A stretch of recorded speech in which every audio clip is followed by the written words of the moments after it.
The rain didn't fall, it hunted. For 3 days it came sideways off the high ridges of the Blue Ridge Mountains, cold and gray and relentless, hammering the laurel slicks and swelling every creek in the cove, until the ground itself seemed to be sliding downhill.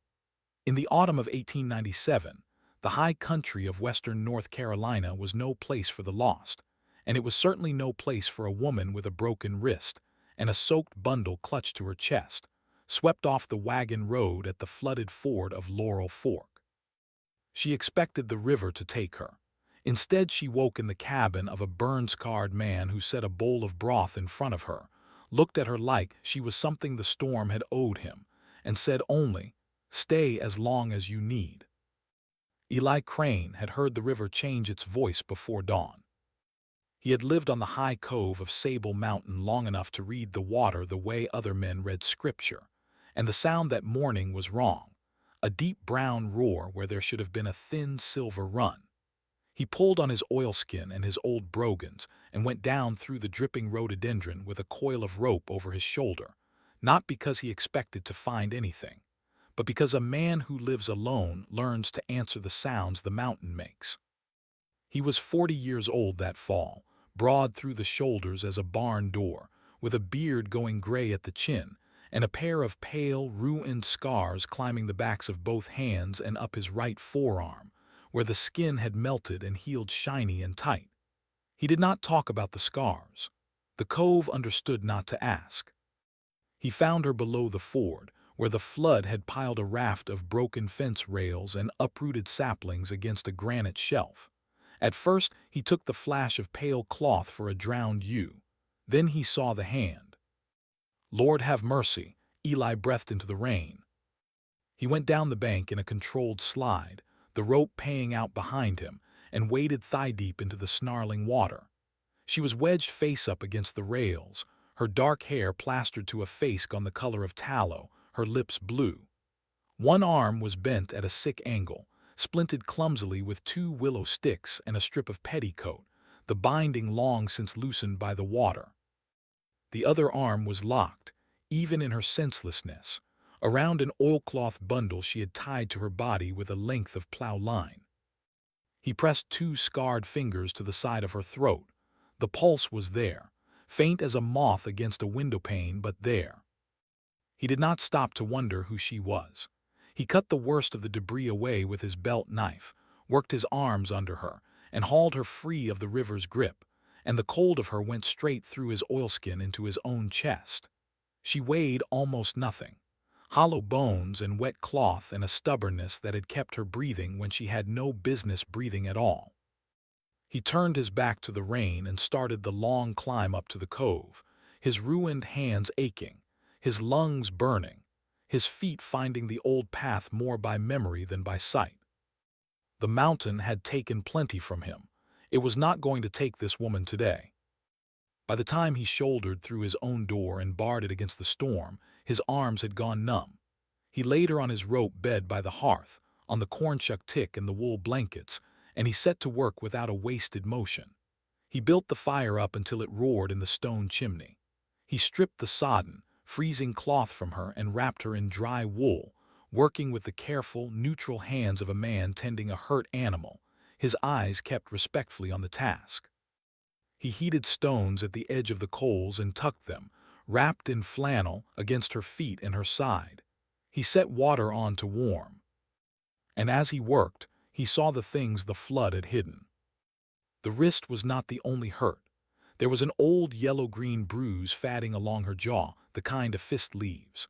There were finger marks gone to bruise around her upper arm, dark ovals spaced like a man's grip. The splint on her wrist had been set by someone who did not know how, in a hurry in the dark, set by the woman herself, he guessed, one-handed, biting down on a rag. She had not fallen off a wagon in the rain.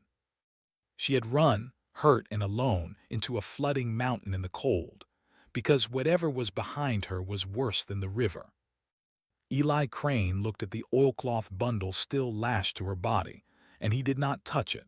Whatever a person carried through a flood with their last strength was theirs to keep. He pulled his old hide chair close to the bed, set a second bowl on the table out of a habit he no longer questioned, and trimmed the wick of the lamp in the window so it would burn clean through the night. Then he sat down to wait, the way he had waited out 100 storms alone, and listened to the rain hunt the dark. The fever came up in her by nightfall, and it stayed 3 days.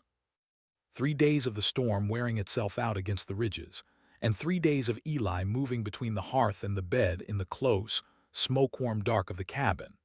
He spooned broth between her cracked lips a swallow at a time, most of it running back down her chin until he learned the trick of it. He wrung cloths in cool spring water and laid them across her forehead when the fever spiked, and piled on the heated stones when she shook with chills. He set the splint on her wrist properly, straight and snug, while she was too far gone to feel it, and the small grim mercy of that work steadied his own hands. She talked in the fever, they always do. She begged someone named Garrett to stop. She said a man's name, Daniel, soft and broken, the way you say a name over a grave. And once, near the worst of it, when the fever had her thrashing, she gripped Eli's scarred wrist with her good hand and stared up at him out of eyes that saw something 1,000 miles away, and she said it clear as a church bell. I never lit it.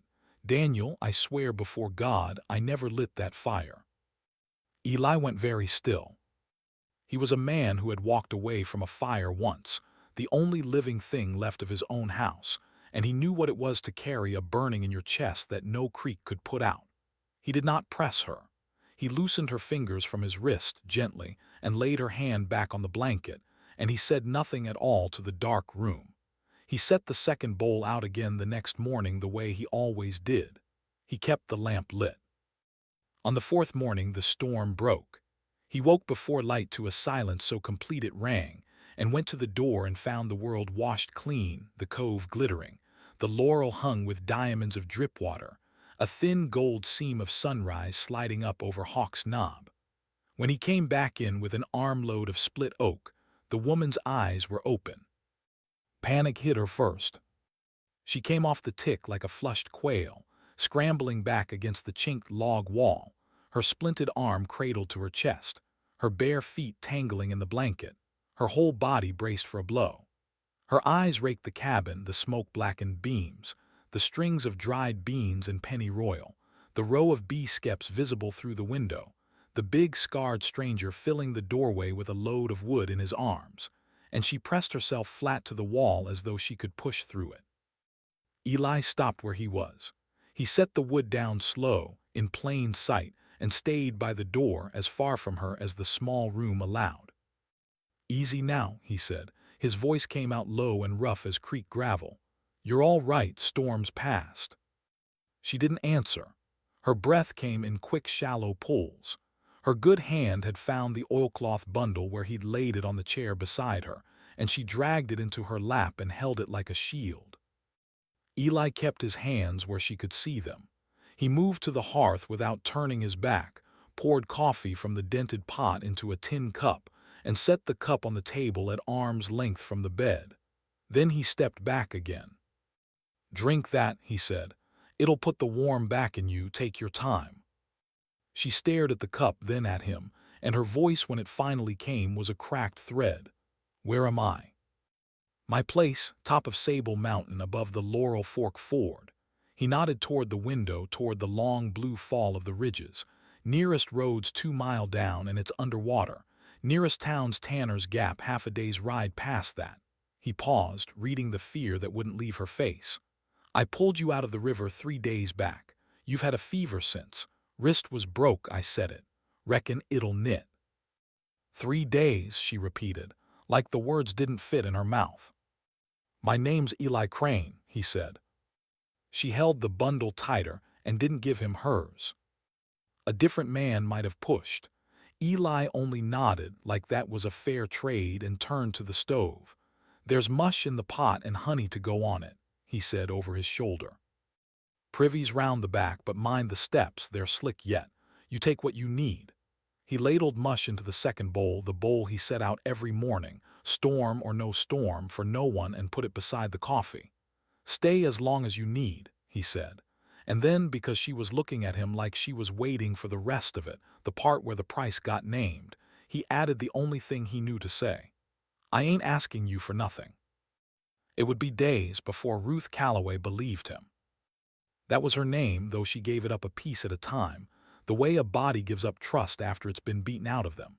She had known only men who kept accounts, who fed you so you'd owe, sheltered you so they could collect. She kept waiting for the bill. The first morning she could stand without the room tilting, she dragged herself up and started sweeping the cabin floor one-handed, fast and frightened, the way a servant sweeps under a hard eye. When Eli came in and found her at it, gray in the face with the effort, he just took the broom from her hand, gentle as taking a knife from a child, and leaned it in the corner. "Floor can wait," he said. "You can't. I have to earn my keep." "There's no keep to earn." He'd said it flat like a fact about the weather. "Mountain don't keep ledgers, neither do I." She'd looked at him, then like he was speaking a language she'd forgotten she knew. It became the rhythm of those weeks. She would try to pay, mending the rip in his coat, scrubbing the pot, picking the worms off his late cabbages, and he would let her do the small things because he saw that the doing of them held her together. But every time she tried to thank him, every time she tried to settle the debt she felt piling up in the dark behind her ribs, he turned it aside with the same handful of words. "Don't thank me. Thank the lamp.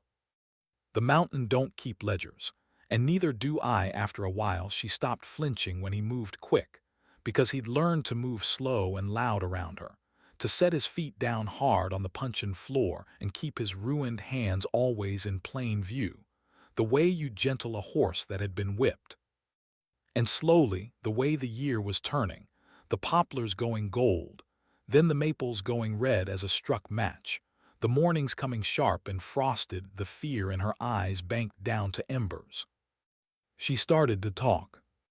It was an evening in late October, the wind walking around the eaves and the fire snapping, when she told him the first true thing. He was at the table greasing a snare and oiling the lock of his rifle. She was by the hearth with his coat across her knees, her needle going slow. "I'm running," she said to the needle, "from a man. You ought to know that if I'm sleeping under your roof." Eli didn't look up, figured something like it. He's not a small man. He has money behind him, the kind of money that buys other men." Her voice tightened. "If he finds me and he finds out you helped me, then he'll find a tired old woodcutter who don't know a thing about it." Eli set the rifle down and looked at her at last, full and steady, his slate-colored eyes calm in the firelight. "You let me worry about who comes up my own mountain." She had no answer for that. So she went back to her needle, and he went back to his snare, and for a while the only sound was the fire and the wind, and it was, she realized with a small shock, the most peace she had felt in 2 years. She did not tell him, that night, what she carried in the oilcloth bundle, and she did not tell him the word that the whole low country was already saying about her. But the word was coming up the mountain on its own. The cove kept Ruth Calloway hidden the way cold spring water keeps an egg, close and quiet and cool. Through November she healed. The splint came off and she could flex the wrist again, stiff but whole. She learned the bees, which surprised them both.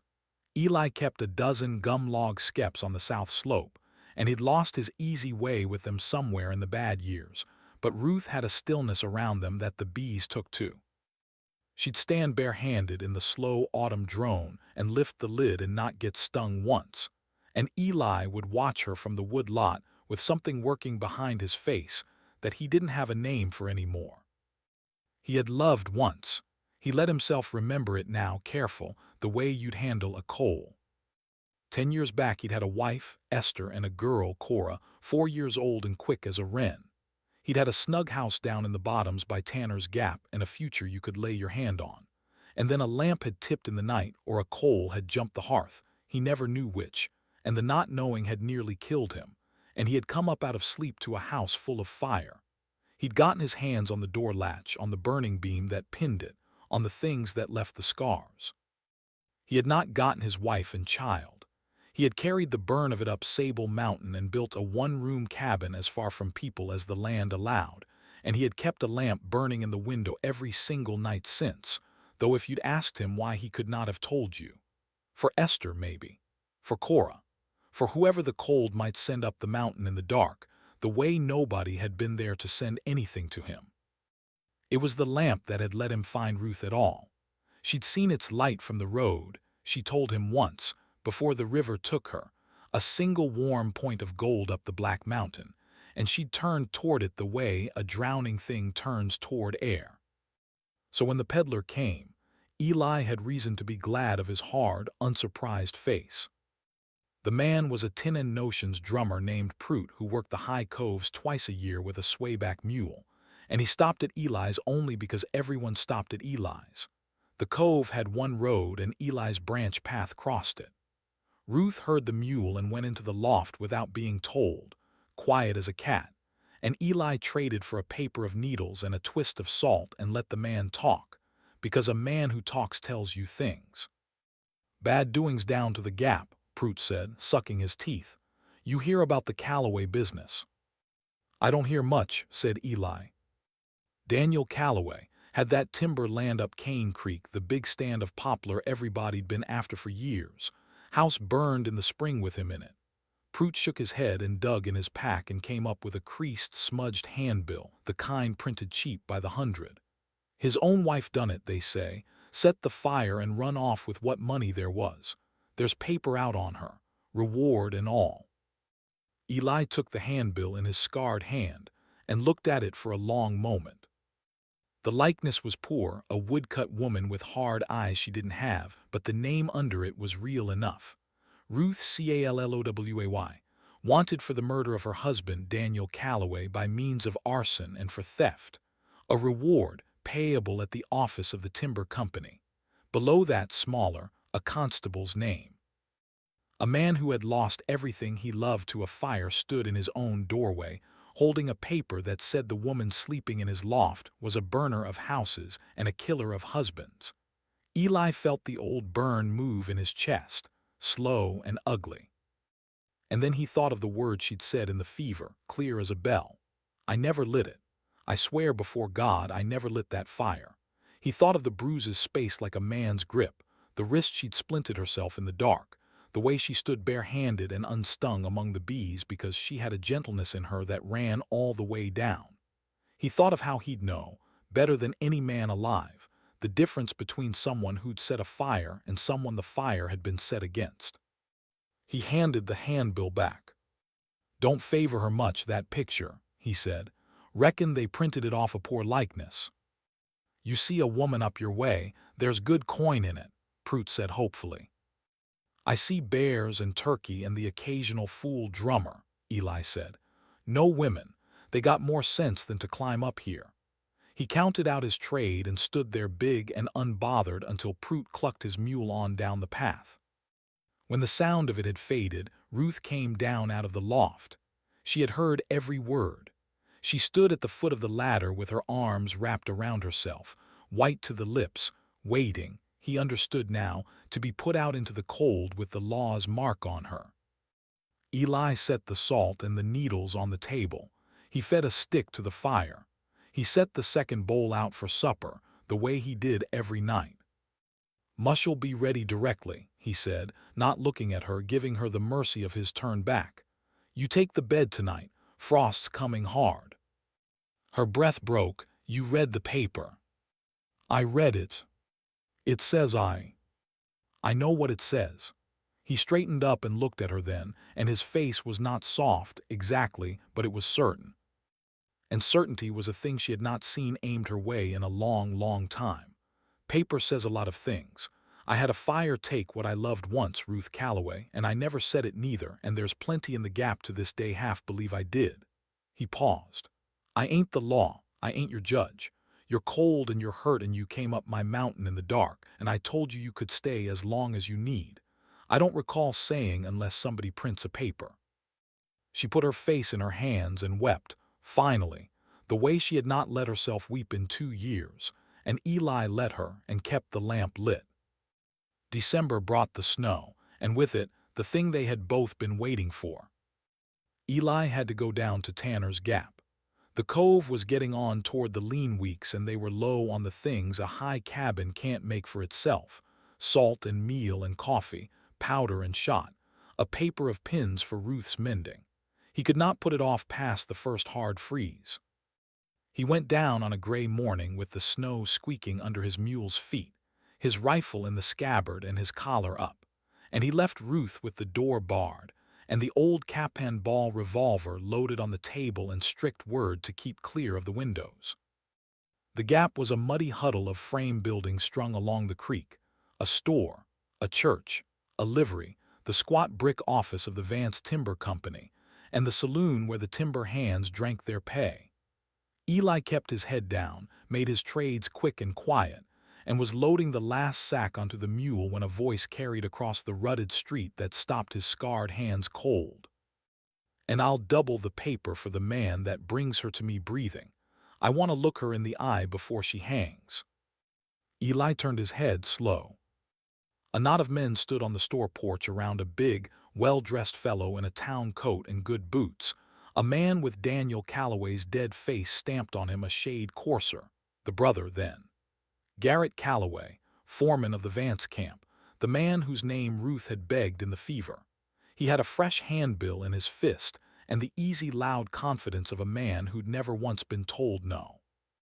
And at his shoulder, with a tin star pinned to his vest and a thumb hooked in his belt, stood a soft-bellied man Eli knew by sight: Constable Hollies, who owed the timber company for his office and was not shy about who knew it. "She killed my brother in his bed," Garrett was telling the porch, and his voice had real grief in it, the practiced kind. "Burned him alive for the land and the little money he had. A woman like that's got the devil in her. I won't rest till she's answered for it." He turned, and his eyes swept the street and fell on Eli, big and silent by his mule. "You, hill man, you range the high coves."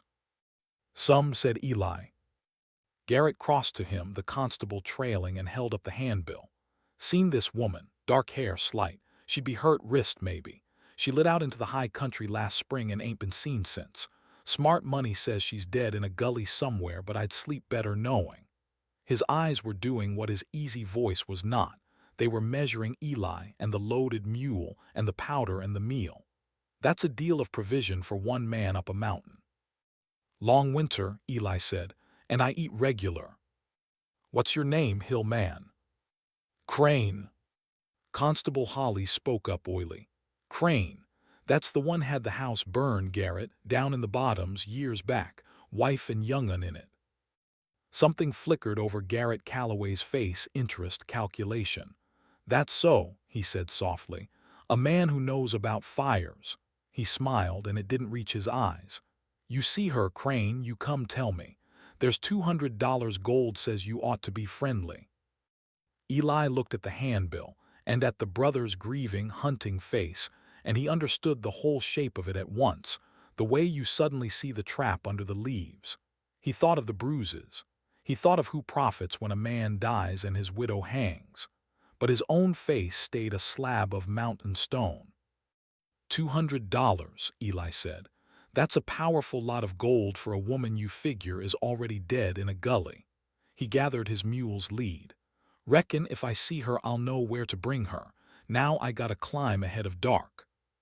He rode up out of the Gap at a walk, and the moment the trees took him he put the mule into a lather, because the world had found Ruth Calloway, and it was wearing her dead husband's face.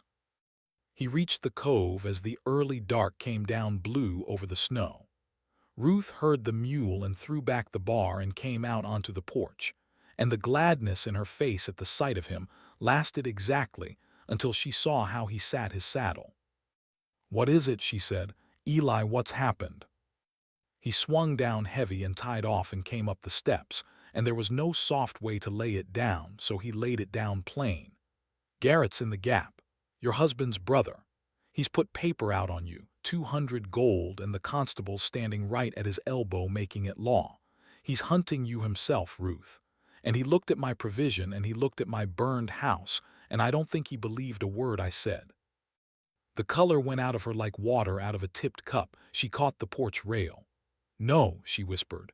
"No, no, no, I never stole a cent. I never lit that fire. Her breath went ragged and fast. "He'll come up here. He'll find you helped me.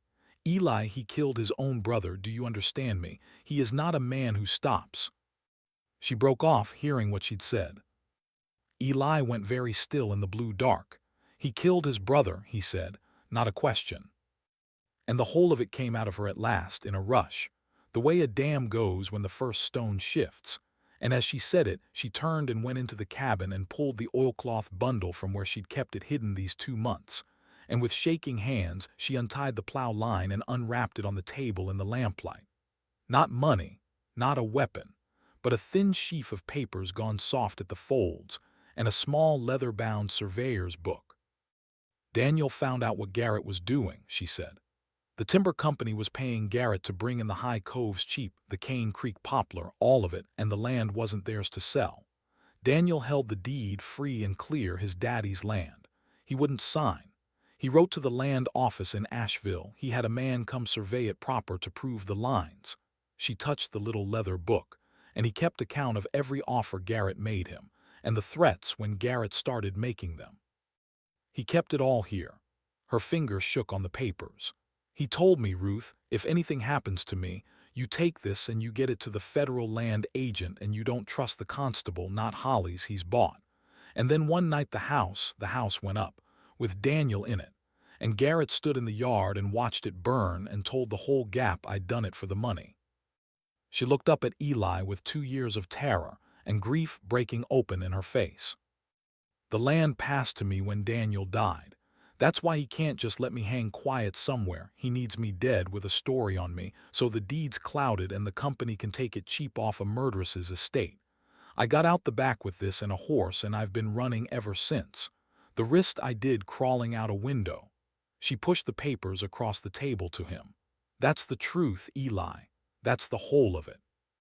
And now I've brought it up your mountain and lit a fire under your house too, and that I will never forgive myself for, so help me."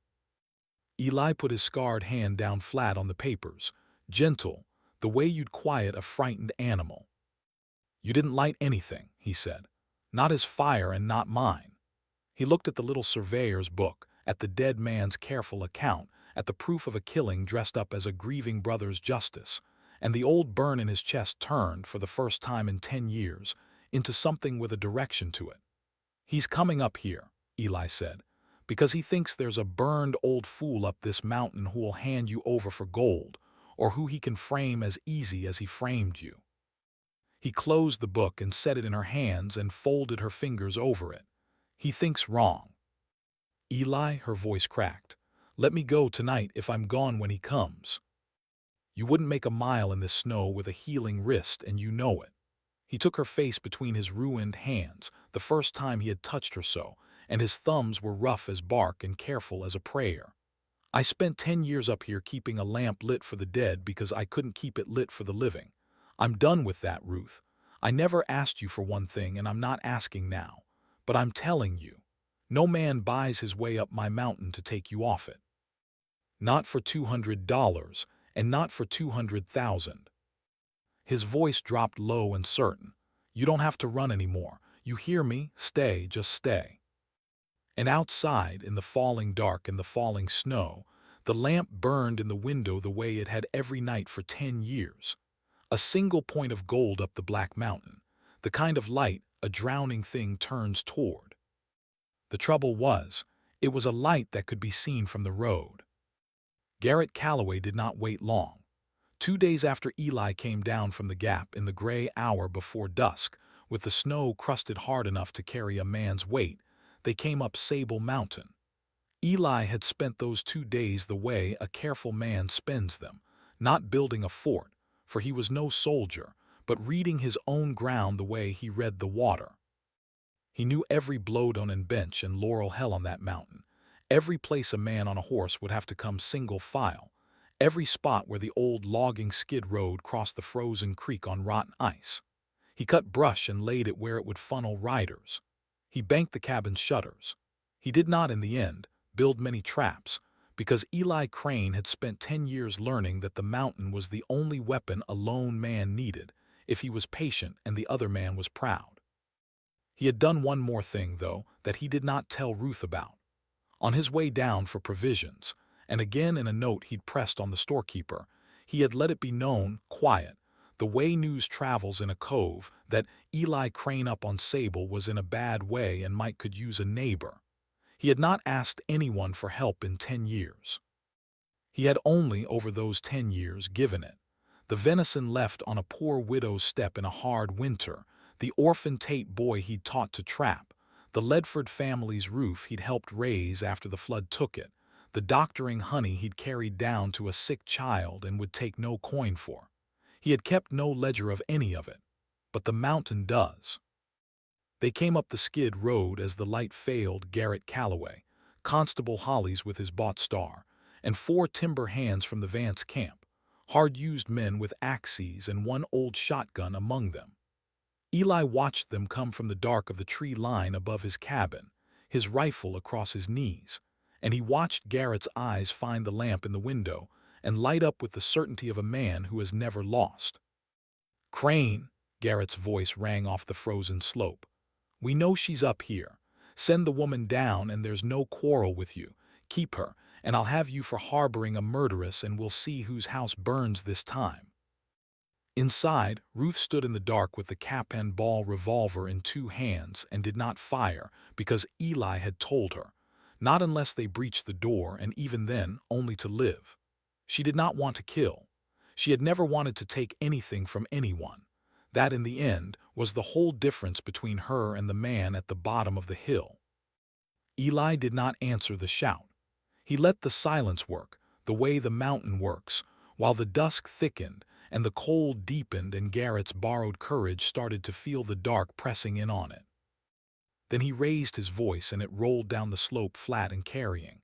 "You men from the camp, you know me. I doctored the Ledford young'un. I helped raise their roof." A pause. "You know what kind of man Garrett Calloway is, 'cause you work under his fist.